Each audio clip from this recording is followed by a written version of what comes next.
Hello everyone, welcome to Ashu academy banking and law. आप सभी viewer का बहुत बहुत स्वागत है। जैसा कि IBPS RRB law officer scale 2 के इंटरव्यू चल रहे हैं। अगर आपको ज्वाइन करना है तो व्हाट्सएप नंबर दिया गया है डिस्क्रिप्शन बॉक्स में, उसमें जाएं और वहां पर अपने नाम और स्टेट के नाम से आप वहां पर मैसेज करें और अगले होने वाले संडे को इंटरव्यू में आप पार्टिसिपेट कर सकते हैं।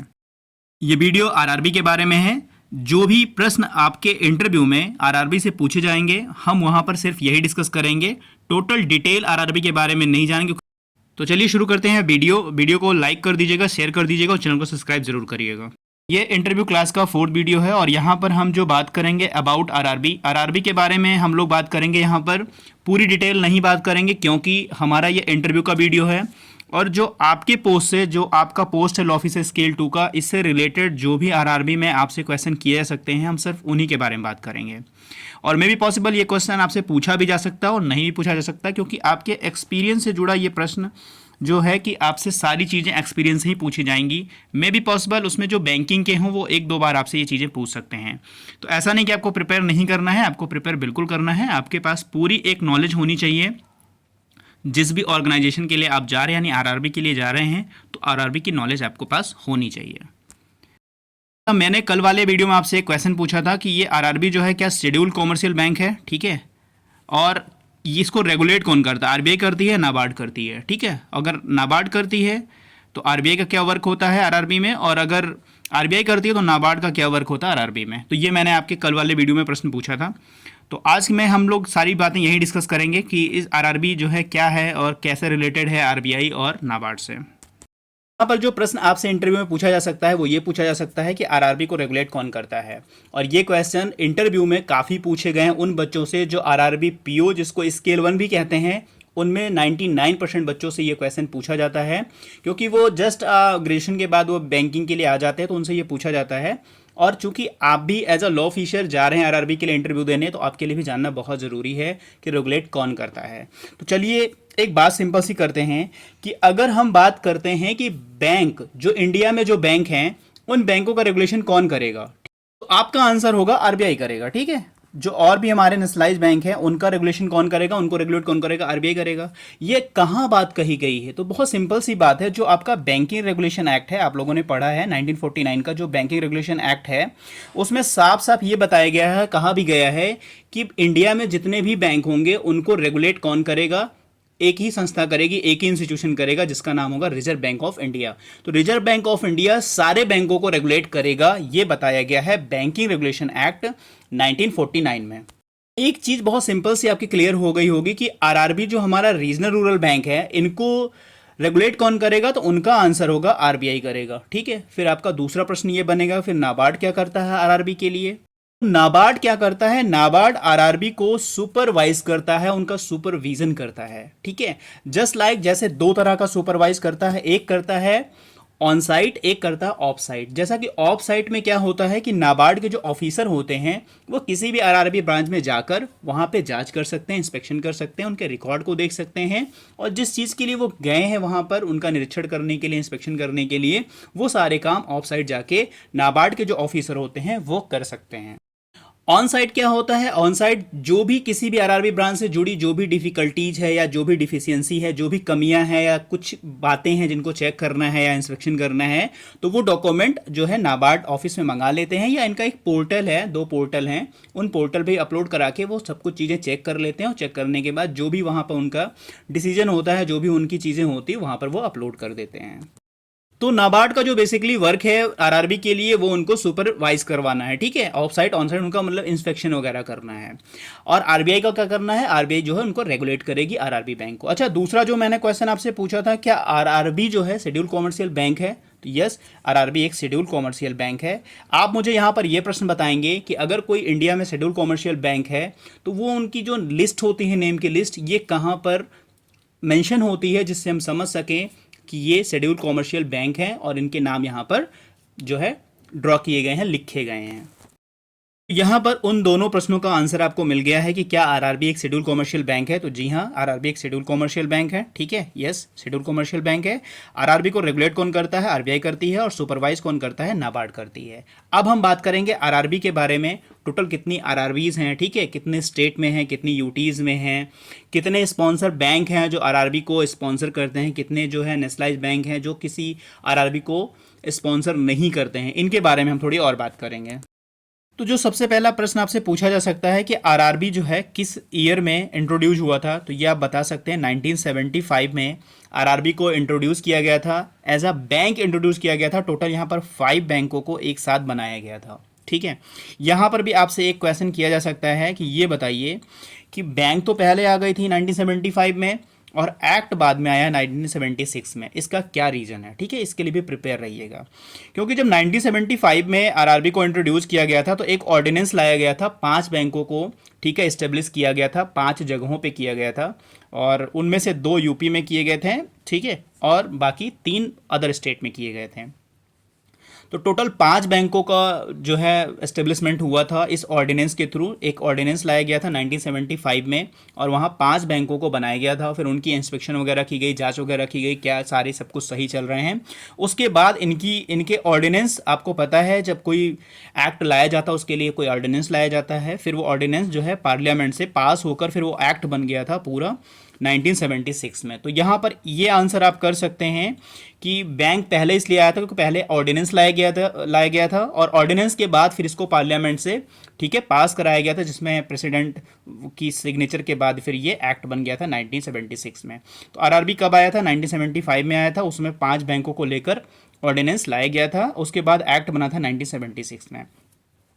अब बात यह है कि पहली जो हमारी आरआरबीज थी वो क्या, कौन सी थी? तो उसका नाम है प्रथमा बैंक। ठीक है, प्रथमा बैंक है। इसका हेडक्वार्टर कहाँ पे था? मुरादाबाद में। तो ये खोला गया था मुरादाबाद में। ठीक है, और यूपी में जो दूसरा खोला गया था वो गोरखपुर रीजनल रूरल बैंक खोला गया था गोरखपुर में।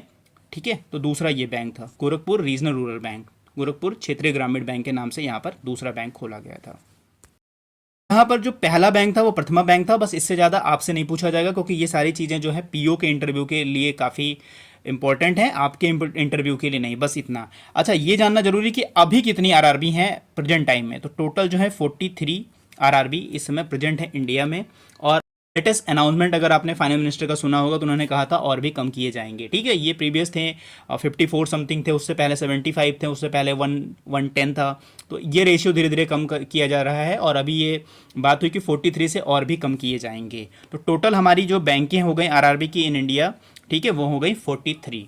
तो टोटल 43 आरआरबी हमारे इंडिया में हो गई हैं। अगर अच्छा आपसे ये पूछा जाए अगर क्वेश्चन की आरआरबी का मर्जर हो रहा है, लगातार कम किए जा रहे हैं आरआरबी, इसका क्या रीज़न है? ठीक है, तो इसका भी जो क्वेश्चन होगा इसका आंसर भी आप लोग प्रिपेयर कर लीजिएगा। टोटल अभी इंडिया में प्रेजेंट टाइम में 43 आरआरबी हैं। अगर आपसे प्रश्न यहाँ पर पूछा जाएगा तो अगर आपने जो भी प्रेफरेंस पहले नंबर पे दिया होगा, ठीक है, कोई भी बैंक दिया होगा, जैसे बाय द वे किसी ने यूपी में अगर आर्यावर्त बैंक को दिया होगा तो उसकी स्पॉन्सर बैंक जो है वो है बैंक ऑफ इंडिया। ठीक है, तो ये याद रखिएगा कि अगर आपने पहली प्रेफरेंस दिया है आर्यावर्त बैंक को तो वहाँ पे जो इसकी स्पॉन्सर बैंक है, ठीक है, स्पॉन्सर बैंक है आर्यावर्त ग्रामीण बैंक की, तो वो है बैंक ऑफ इंडिया। तो ऐसे जो भी आप लोगों ने पहली प्रेफरेंस दी होगी बैंक को जिस स्टेट में, उनके स्पॉन्सर बैंक को जरूर उनका नाम जरूर याद रखिएगा। ठीक है, उनके हेडक्वार्टर का भी नाम याद रख सकते हैं क्योंकि उसमें जो बैंकिंग के इंटरव्यूअर होते हैं जो वो पूछ सकते हैं आपसे, ठीक है, कि ये बताइए कि जो आपने पहला प्रेफरेंस दे रखा है आर्यावर्त बैंक का, उसकी स्पॉन्सर बैंक कौन सी है? तो आप बता सकते हैं कि बैंक ऑफ इंडिया है। फिर अगर आप छोटा सा क्वेश्चन कर सकते हैं बैंक ऑफ इंडिया का हेडक्वार्टर कहाँ पर है। तो बेसिक सी नॉलेज आप रख लीजिए, बहुत ज़्यादा डीप में नहीं जाना है क्योंकि आपका स्पेशलिस्ट कैडर का इंटरव्यू है। तो ये सब पीओ और स्केल 1 के हैं क्वेश्चन, यहाँ पर काफ़ी क्वेश्चन उनसे पूछे जाते हैं बट आपसे इतना डीप नहीं पूछा जाएगा। हम बात करें कि 43 आरआरबीज में से कितने स्टेट में आरआरबी नहीं है, तो सिर्फ 2 स्टेट ऐसे हैं जहां पर आरआरबी नहीं है। एक है गोवा और दूसरा है सिक्किम, ये भी याद रखिएगा। ठीक है, अब अगला जो प्रश्न आपसे पूछा सकता है, क्या सारी यूटीज में भी आरआरबी हैं? तो नहीं, सिर्फ 3 यूटीज हैं जहां पर आरआरबी हैं। ठीक है, सिर्फ 3 यूटीज में आरआरबी है, बाकी किसी भी यूटीज में आरआरबी नहीं है। यहाँ पर सिर्फ 2 स्टेट ऐसे हैं जहाँ पर आरआरबी नहीं है, एक है गोवा और दूसरा है सिक्किम। यूटीज़ की हम बात कर रहे हैं तो जहाँ 3 यूटीज़ में है आरआरबी है। ठीक है, इसलिए यहाँ पर टिक का निशान लगा हुआ है। तो कहाँ पे आरआरबी है? एक पुदुचेरी में है, एक जम्मू एंड कश्मीर में है और एक लद्दाख में है। ये 3 यूटीज हैं जहां पर आरआरबी है और बाकी यूटीज में आरआरबी नहीं है। यहाँ पर बात करेंगे आरआरबी में ओनरशिप की, यानी कितना कितना शेयर किसका किसका है। तो सेंट्रल गवर्नमेंट का कितना है, स्टेट गवर्नमेंट का कितना है और स्पॉन्सर बैंक का कितना है। सेंट्रल गवर्नमेंट का है 50%, ठीक है, स्टेट गवर्नमेंट का है 15% और स्पॉन्सर बैंक का है 35%, ठीक है, 35%। ये इनकी ओनरशिप है, ये भी आपसे पूछा जा सकता है, तो ये भी ध्यान रखिएगा। अच्छा, अब ये बात करते हैं कि जितनी भी हमारी नेशनलाइज बैंक हैं, ठीक है, जितने हमारे नेशनलाइज बैंक हैं वो क्या सारे गवर्नमेंट नेशनलाइज बैंक हैं, कितने हैं टोटल, 12 हैं।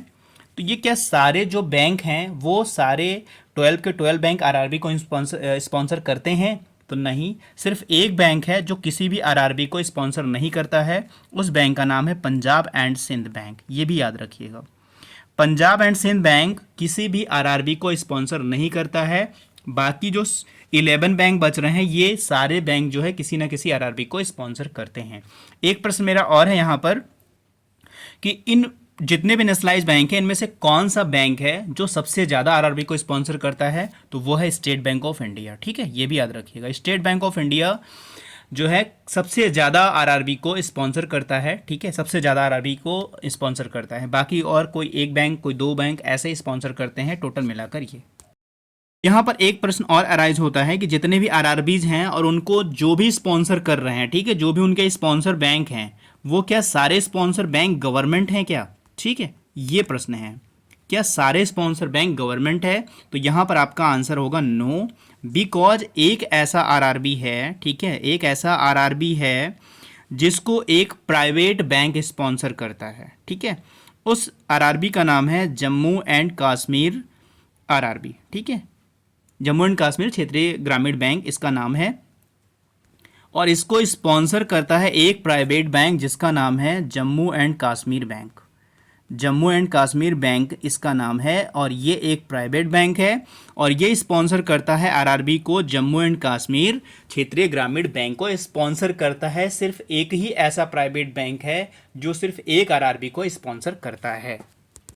यहाँ पर जो एक छोटी सी बेसिक नॉलेज थी आरआरबी की, ठीक है, वो आपको हो गई है। आरआरबी को अच्छा लाया क्यों गया था? इतने सारे नेशनलाइज्ड बैंक हैं और भी बैंक हैं, इनको क्यों लाया गया था? तो जो हमारे बेसिकली फॉर्मल थे, स्मॉल और मार्जिनल जो फॉर्मर थे, उनको डेवलपमेंट करना था, उनको जो है कम जो है इंटरेस्ट पे उनको जो है क्रेडिट वगैरह प्रोवाइड करना था, उनका ओवरऑल जो है क्रॉप वगैरह के लिए जो है ये फाइनेंस करना था इनको, ठीक है, तो इसलिए आरआरबी को लाया गया था।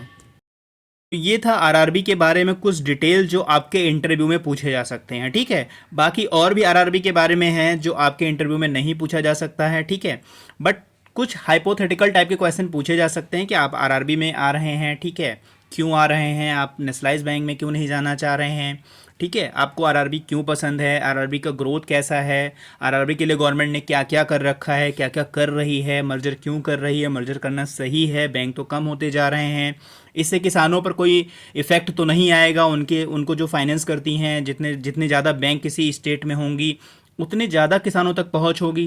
तो ये सब सारे क्वेश्चन आपसे हाइपोथेटिकल टाइप का किए जा सकते हैं, ठीक है। तो इन सब चीज़ों के बारे में आप खुद जो है अपनी एक अप्रोच बनाइए, एक आंसर देने का एक थोड़ा सा मैनर्स, ठीक है, ढूंढिए कि अगर हमसे ये पूछा जाएगा तो इसका बेस्ट आंसर क्या देंगे। और किसी भी स्कीम को लेकर, ठीक है, या किसी भी गवर्नमेंट की चीज़ों को लेकर आप वहाँ पर क्रिटिसाइज़ नहीं करेंगे, या तो उस गवर्नमेंट की स्कीम के साथ होंगे या सिर्फ आप ये कहेंगे कि अभी ये नई नहीं है या अभी कुछ दिन और चलेगी ये, ठीक है, इसके रिजल्ट को हम अभी अच्छा या बुरा नहीं कह सकते हैं। बाकी गवर्नमेंट के द्वारा लाया गया है, लोगों की पहुंच के, लोगों के बेनिफिट के लिए लाया गया है, तो ये बेस्ट हो सकती है। इस तरह के आप आंसर देंगे, किसी भी चीज़ को आप क्रिटिसाइज़ नहीं करेंगे, ना ही उसको निगेटिव में आप बताएंगे। तो जो अगला मेरा वीडियो होगा 5th नंबर का, ठीक है, वो होगा एक्टों से रिलेटेड, आपको क्या क्या एक्ट प्रिपेयर करके जाने चाहिए, ठीक है, वहाँ पे आपको किस तरह के प्रश्न पूछे जा सकते हैं और आपको किन एक्ट पे ज़्यादा फोकस करना चाहिए, क्योंकि बैंक है और बैंक से रिलेटेड जितने भी एक्ट हैं उनमें क्या क्या प्रश्न हो सकते हैं, थोड़ी बहुत चर्चा हम अगले वीडियो में करेंगे। तब तक अपनी प्रिपरेशन जारी रखिए। इंटरव्यू चल रहे हैं, जिनको ज्वाइन करना है वो अपना रजिस्ट्रेशन जरूर कर लें। मिलते हैं नेक्स्ट वीडियो में। God will you to all. Thank you for watching.